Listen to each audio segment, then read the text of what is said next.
Ito yung malaking puno po na nakabalandra. Sabi po nila may multo daw dyan.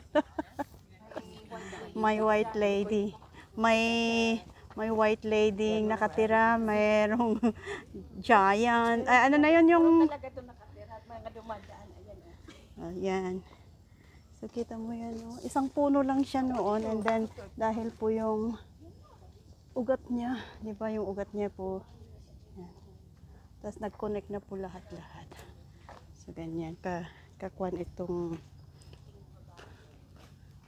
Di ba? So, ang ganda ng kanyang... Ang ganda ng kahoy. So, yung kalaki. Ang kahoy. Taas ang taas niya. Huwag kang maglakad mag-isa dito pag sa gabi dahil talaga ibang iisipin mo nandiyan na makikita mo kung may nakalambitin o ano. Pero it's not true. Of course not true. Yan, start lighting na yung mga buildings.